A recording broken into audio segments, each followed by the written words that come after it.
Hi, Jeff Spira here again, and today I'm going to talk about how to build a Glousterman rowing dory. Yeah, I know it's a made-up word. There's a city in Massachusetts called Gloucester with a C. It's on Cape Ann along the Atlantic coast and has a significant fish boat history.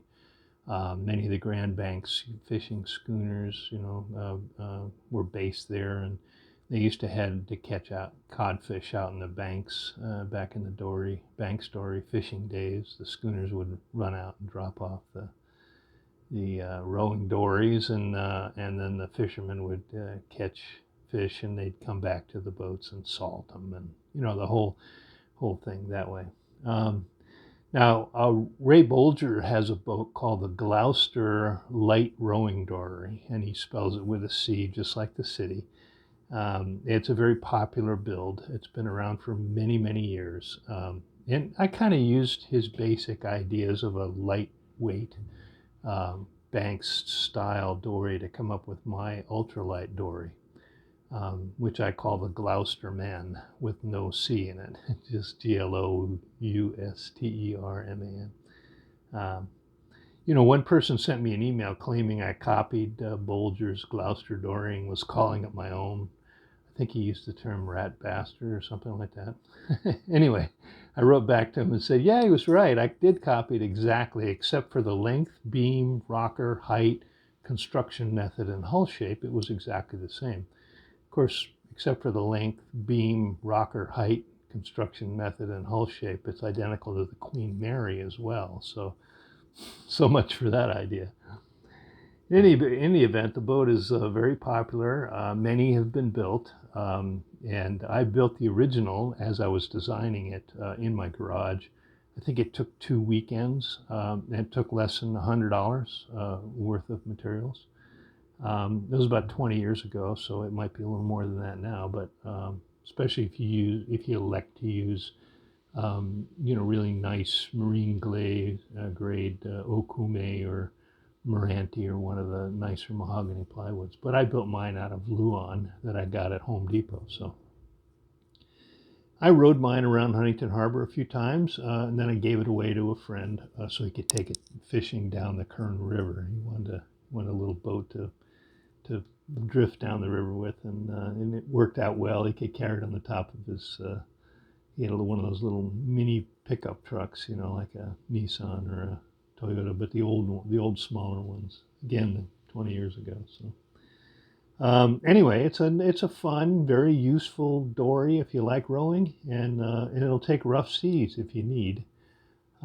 It's really light too. I used to car top mine and take it off and carry it to the shore with one hand, like just hold it like a briefcase. Check out this builder's loading of his dory onto his trailer here.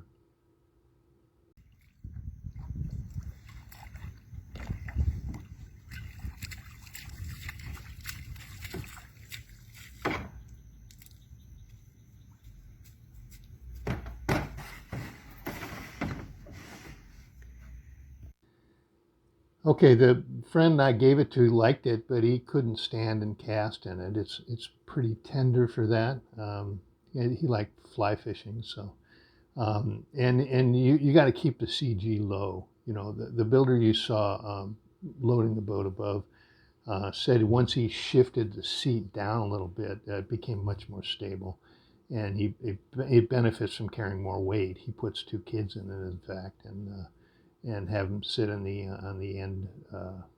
ends, and has no trouble at all with it. I didn't notice it on mine, but I built my seat pretty low, and I weigh a lot more than most people, so I'm not a little guy. So.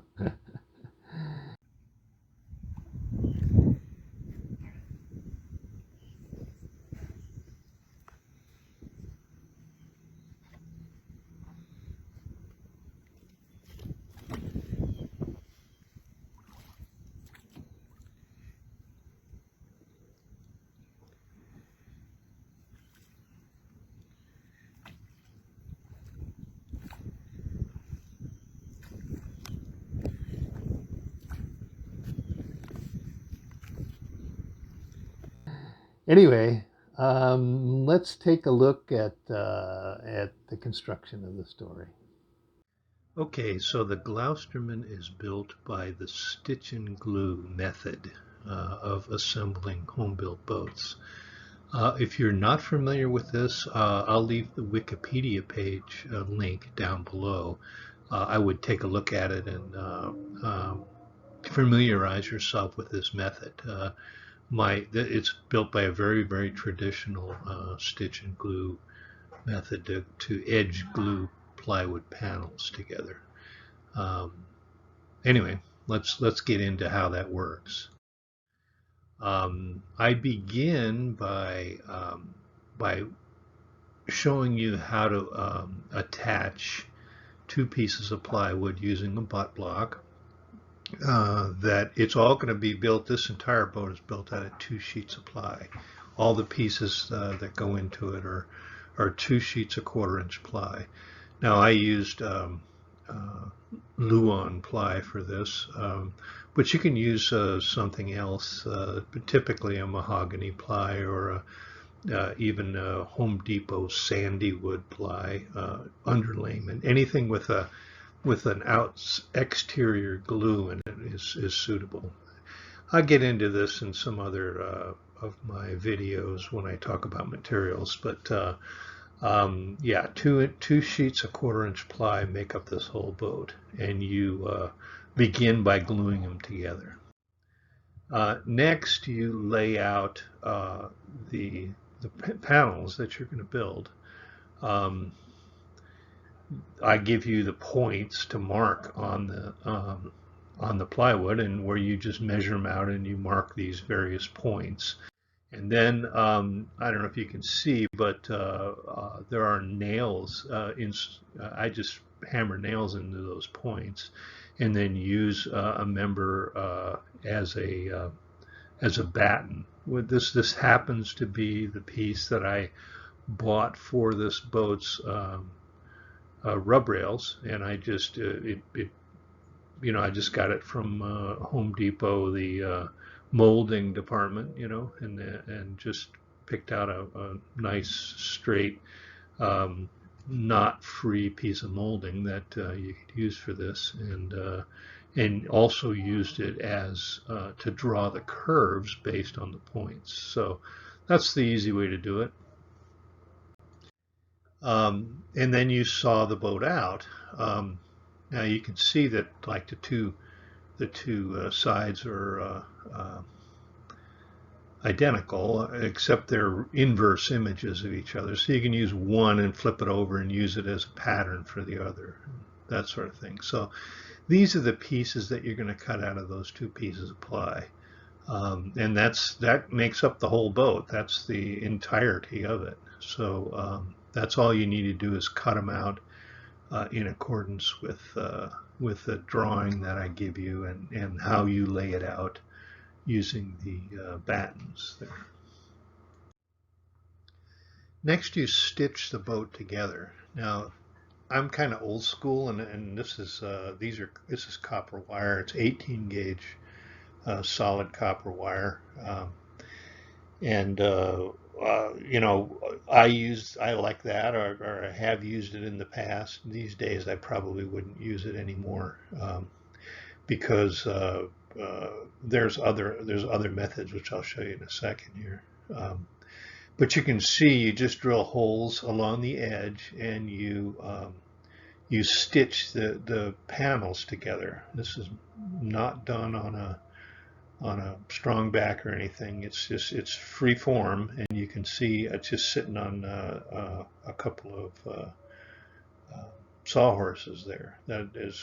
So it'll form its own correct shape when you do this. Most people these days use tie wraps. Now these are typically held for holding together electrical, and they're inexpensive. They're plastic. They make a handy little tool for tightening them, and there's a couple other advantages that I'll get into in a minute when we get into dealing with these stitches, but I would use tie wraps if you get the chance. This is something that kind of has. It started out originally when that people used fishing line to do this together, but that's a lot of knots to tie, for monofilament fishing line. Um, so then they went with copper wire, and now they're most everybody does it with tie wraps, and it's probably the smartest and easiest way to go for that. And here's what the Glousterman looks like when it's all stitched together. You can see this is done with tie wraps. Um, Now, people ask me, which one goes on the outside and which one goes, on top? And really, the key is getting the inside edges to just meet. Some of these ties need to be tightened, particularly in the aft section here, because you just want the inside corners to meet. So there should be a V-shaped gap on the outside, and it should meet directly on the inside corners. So that would be the ideal way to do it. So this one needs to be tightened up a little more, you can see, but they should just touch. It doesn't have to be perfect, but because your cuts are not going to be perfectly along the lines and that sort of thing. So I would get it as clean as you can before you start stitching, and then shoot for each stitch to just touch the inside corner of the two panels. When you're done there, then you tape over the outside edge, and you do this because there's going to be little gaps and that sort of thing. You don't want to lose all of your glue because you're actually going to glue the corners together.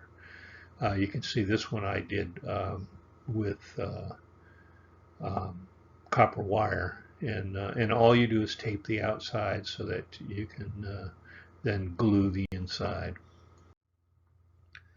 Next, you mix up some thickened epoxy.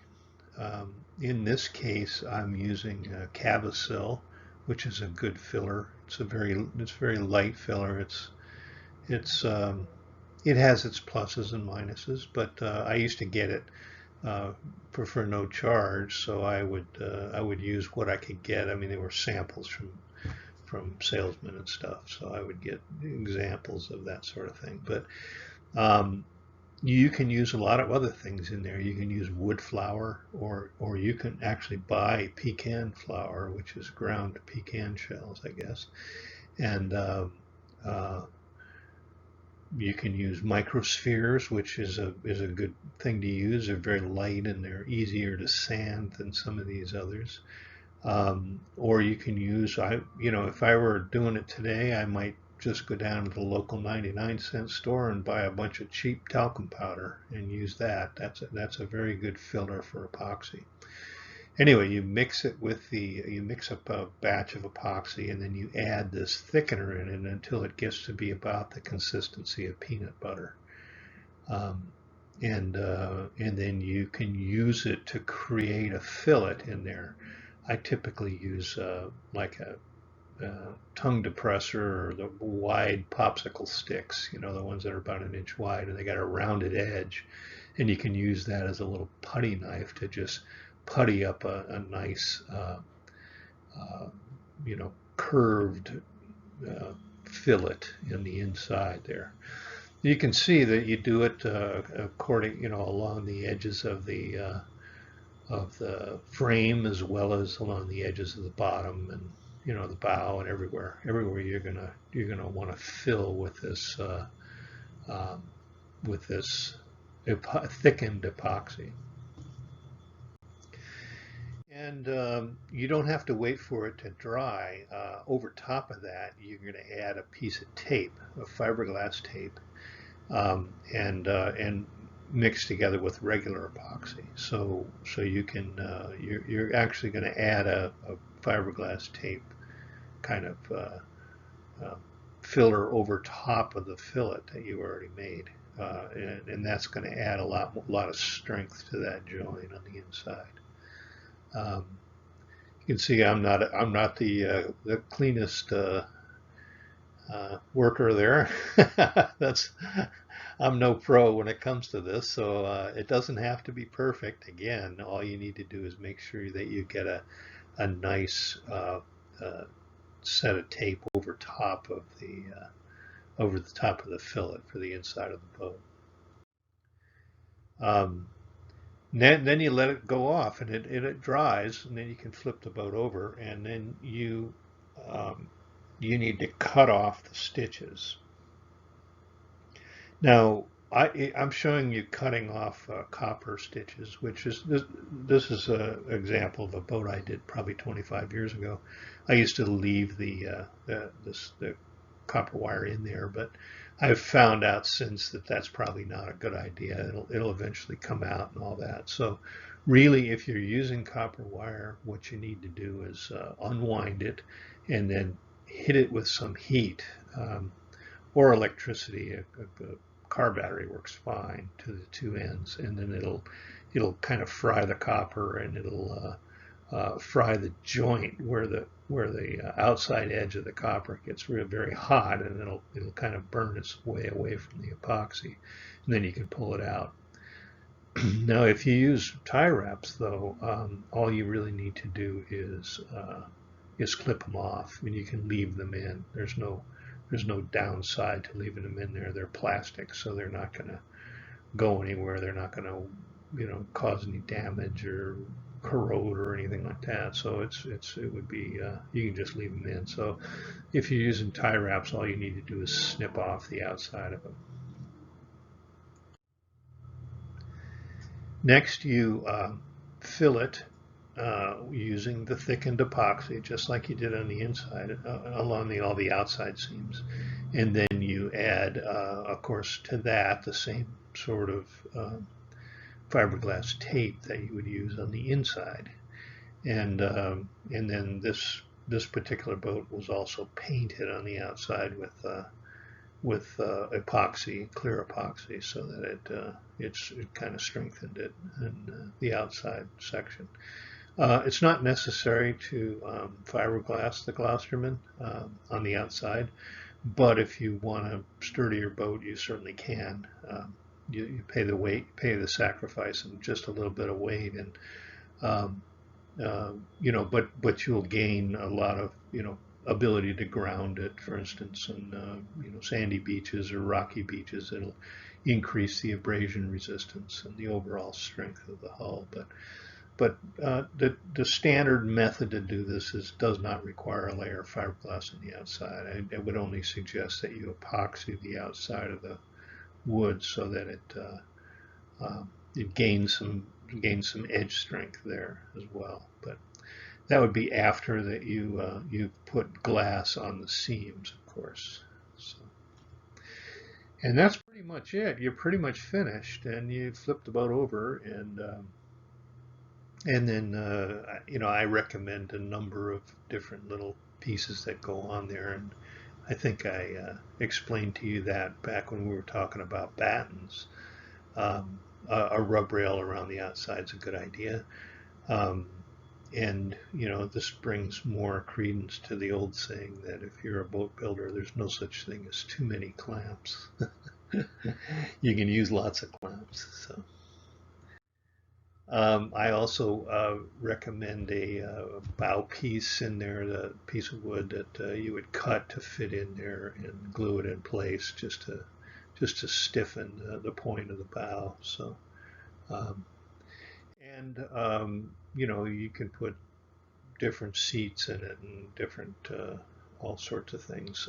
The standard seat typically is lower than this one, um, but this one used two seats, um, and you'd want to keep it fairly low because as you saw in the video, there's you want to make sure the center of gravity is very low. It's a fairly narrow boat, and it is rather tender until you get it loaded up, and then it becomes a lot more stable statically. Now, The first one I built, this is not it, but this is another one that was built. But I just use standard oarlocks, and you can see them in place there. They're just the standard. These are brass oarlocks that they're all over Amazon or anywhere to do it. Now the edges of the hull here are 3 feet wide. So that's, if you're a rower, you would know that that's probably too narrow to be an efficient rowing boat. Yeah, it's all right to have a little boat that you want to play in, which is all I really wanted it for. And that was kind of my, I just was building it to prove I could, to develop my design. Really, it was 25 years ago or so, and I rode it around Huntington Harbor, and it rode just fine. And I had a good time with it. But if you're a serious oarsman, you're going to want those mounts to be wider, which involves the use of course, outriggers to hold them. This is one guy's outrigger. I don't detail any of this in the drawings. I just don't show it at all. Different people have different ways of doing it. You'll see some more pictures of it, but this is a typical outrigger that someone worked up. Here's another one. This one is used in Australia, and a guy goes ocean fishing in it. You can see he's got a fish finder and some fishing rod holders here, but you can see he built his own little outriggers. About 6 inches on the outriggers outside of the hull would give you 4 foot distance between oarlocks, which is most people consider to be pretty normal. You can see this builder also put in a homemade sliding seat. It's a very, very simple design. He created himself. Rather than put a seat in, he built his own. He also built chambers in it to have sealed compartments so that it had its own built-in flotation. And you can see in the aft one he has a hole, so it's with a kayak type hatch, so it stays sealed for flotation. But you can also stuff things in there, extra anyway, different things in there, signal flares, put in different anything that you want to keep dry in there. So here's another one that actually raced in the Salish Sea race, and that's of course the Puget Sound and Canada and the U.S. and Washington State, and Seattle sits on the Salish Sea as well. So it's a long race. I think it was 40 hours. I think he did. He raced this, but he uses a commercially available sliding seat in his, and he also built in sealed compartments on both ends, and he also built his own outriggers for the oarlocks, which is made it very, very successful. I'll show you a video of this in a bit, where he finished the Salish Sea race, or it's not really a race, it's a meet, I guess, rowing meet. But it'll handle this boat will handle some rough water and rain and everything else. So he had a great time with it. And again, here's that one I showed you earlier, and you can see he's got his outriggers on it and his 2 seats. So this is what it looked like when it was done. Came out pretty, I think.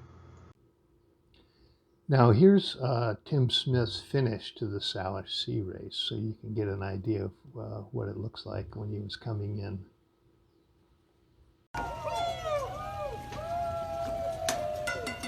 Yeah, Tim!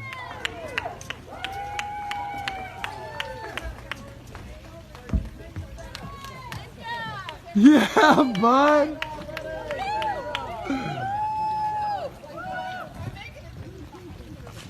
Yoo-hoo! Oop. There you go! Oop. Okay, well, that's about it for the Glousterman. Share, like, subscribe, and please comment below if you like it. And thank you very much for watching.